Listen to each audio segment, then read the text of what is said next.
Welcome to the Chiro Business Mojo podcast, where we deconstruct the methods, marketing, and mindset of successful business people and chiropractors from around the world. And now your host, Dr. Richard Day. Hello! Yes, I am Dr. Richard Day, and this is the Chiro Business Mojo podcast. Today, I'm excited to kick off a new segment of the podcast in which we interview recent graduates who have entered into the business world, either as an associate chiropractor, an independent contractor, or an entrepreneur who struck out on their own and opened their own practice. There's a lot we can learn from the mistakes they've made and the successes they've had along the way. And today, I'm excited to be joined by Dr. Christin Phillips, a recent graduate from Cleveland University. So bring me up to date. What's going on since the last time we talked?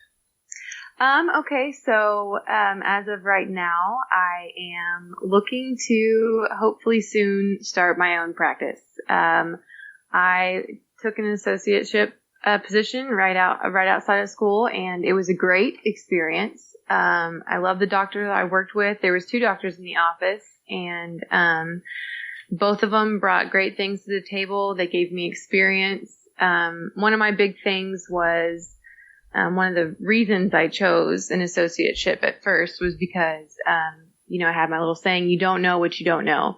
Right. There's all kinds of things that you know that you need to, learn more about and, experience and, all kinds of things that you know that you need to figure out for yourself. But then there's a whole bunch about business that you just don't know about. So there's all these unknowns. And, so that was really great to get started with, some experienced doctors. There was one in the office that had worked for 30 years. And he's owned his own practice the whole time. So that was great to work alongside him. And then there was another doctor who, has been, out of school for 5 years now. So he's kind of, it was nice to ask him questions as far as being kind of a new doctor in the field. So I kind of got the best of both worlds, and it was a great experience. But as of right now, I think I'm ready to, my real passion is to open my own practice. And so we're just kind of scoping it out and trying to figure out what our next move is. So remind me again, when did you graduate? Was it December. Yeah. So just recently. I've just been out not too long at all. Wow. So what was the major, and you don't have to get into too many details, but was it a financial reason that you decided you wanted to do something different? It was. And if I could give any pieces of advice to your listeners, I would say the number one thing is that you need to do is be realistic when you're thinking about where you want to go.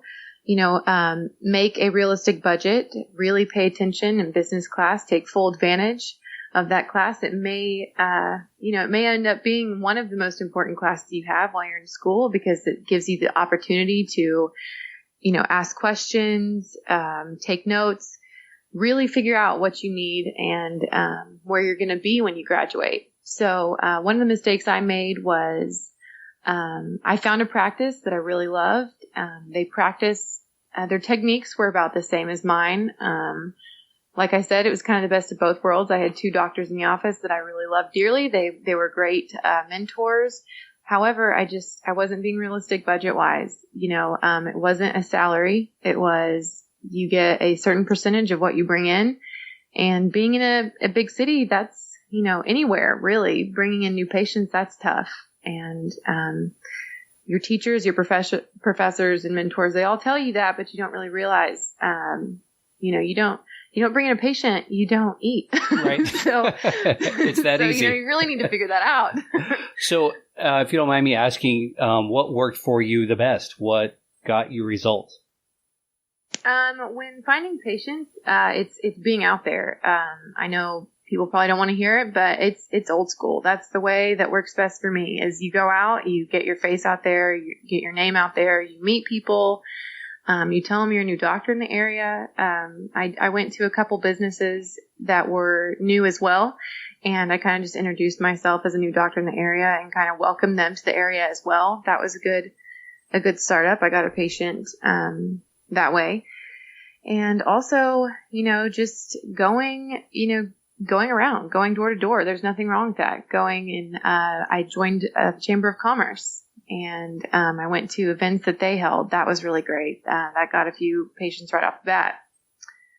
If you have the money and it's within your budget, a BNI, a Business Network International Group, those are great.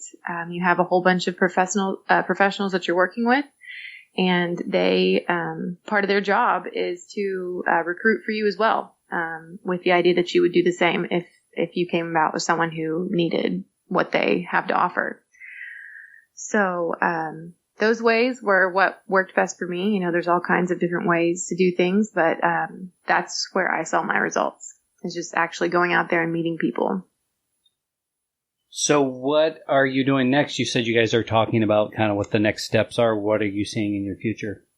Yeah, I would say that would be, number 2 or 3 on my list of important things to do is... right after you get married.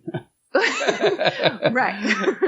Along with that too, is know where you want to go. Don't mess around. Your last 2 trimesters of school, I know I just got out. The only things you can really think about is getting your numbers in there, seeing your patients that you have, and for a few of you, depending on where you are in the program, boards. Part 4 boards. It's big, but those are your golden trimesters to really figure out where you want to go, what you can afford to do. And I guess my main thing is I didn't really, I thought I would just start out and get my foot in the door and then figure out where I wanted to go. Well, I think it's important to figure out where you want to go first and just start there. That's, where your heart is where your passion is. And I think it's a lot easier to really have your head in the game when you are dedicated to your area and what you're doing and where you're living. So you guys thinking of sticking around the Kansas City area, or are you looking beyond? Or do you know? We're looking beyond the Kansas City area. We're hoping to find, we really don't even have a state nailed down yet. We have a few that we're looking at. So as far as starting my own business, kind of where I want to end up is in a smaller town. I find that easier with, just with how concentrated it is with different chiropractors. Referral is a big, huge way to start your practice. It's very, very helpful. Once you get your name out there, you meet people, you see a couple people, and you get results. They tell their friends, and their friends tell their friends. That's a great way to do things. But when you're in a big city, and you've got a chiropractor on every corner, it's highly unlikely that someone's going to travel, 30 minutes to come and see you from the other side of town if there's, a handful just in their neighborhood. So we're looking demographically smaller towns, income not crazy high. We want just the average, because that's who comes to see us in reality. So that's kind of what we're looking for right now. We're looking in a couple states that allow what I'm going to be doing, my DAPC work. So the internal medicine type thing. Mm-hmm. Are there any questions you have or anything I could help you with right now? Just what burning questions do you have?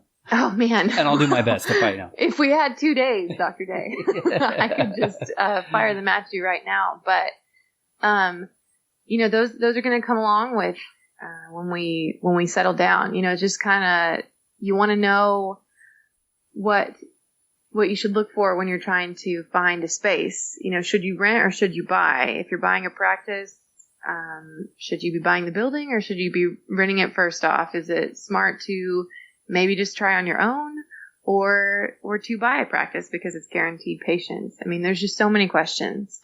Well, I'll tell you a couple of quick things while we're on that subject.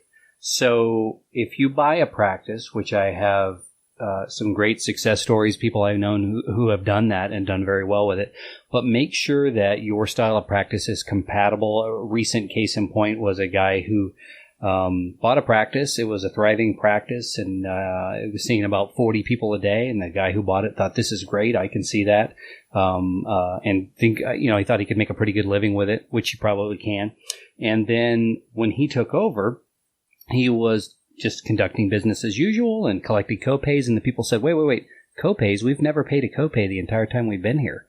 And he didn't realize that the previous owner just didn't collect copays. And so he bought a clientele and paid close to $100,000 for it. And 70% of that clientele left because they weren't going to pay those copays. So, you have to buyer beware. The old adage holds true, and you really have to make sure that before you put out that kind of cash and make that commitment, that you know what you're getting. So that's just one of the red flags that are out there. And it's not saying that you can't buy a great practice. I know for every one bad story I've heard, I hear 10 good ones. But that's one of the things I would make sure that you look at. And then the second one, should you buy a place? If it's the right place, a person that I just recently talked to bought a practice in a small town from a doc who had passed away, and was able to buy the building and the clientele and all, and the records. You don't actually buy the clientele, but right. All of the records, the patient base, and the equipment inside, and got a great deal, and is pretty much walking into something that is already built for her. And that's the second time I've heard of something like that happening. But by the same token, a lot of us don't have the money or the credit rating or whatever to go ahead and make a big purchase to buy commercial real estate. So leases are certainly a good way to go, at least when you're starting out, and then save your pennies and go forward from there. Right. Okay. So that's some good advice. That's a case in point right there. You don't know what you don't know. I would have never known to ask about, you ask about the financials, of course, right. When trying to buy a practice, but that's not something you think to ask, how are your patients? What are they used to, and how exactly do you do it? So. Right. And I would ask, can I shadow you for a time? I would have separate conversations with maybe the front desk CA staff, the back office people too.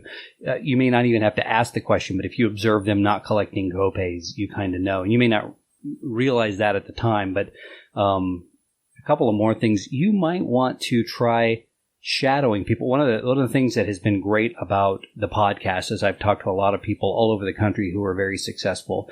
And a guy told me the other day to shadow at least 20 docs. Go see what they're doing, how they're doing it, take everything you can. What you don't like, you don't need to do. But you definitely want to shadow someone before you look into buying their practice. But outside of that, take some time maybe before you go to your next phase and shadow some people and just learn what you can so that you know more of what you don't know now. Right, absolutely. I would say that would be something that I wish I would have done more of. I found a couple docs that I knew practiced the way I want to practice, and I shadowed them a few times, and I called it good, but I wish I would have, just for pure experience. Even if they don't practice, they don't use your technique, it would be nice to just see how different offices are ran, how they're set up, office flow. It would have been very beneficial, and I can still do so. So I'm still, I will continue to do so, but as a student, I wish I would have spent more time doing that as well.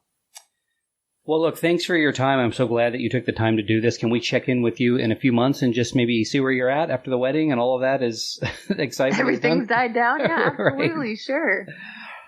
All right, Christin. Well, thanks again. We'll talk soon, okay? Thank you for listening to the Chiro Business Mojo podcast. For links to what was discussed in today's episode, check out the show notes at chirobusinessmojo.com. And be sure to jump on over to iTunes and leave us a 5-star review if you liked what you heard. We'll see you next time.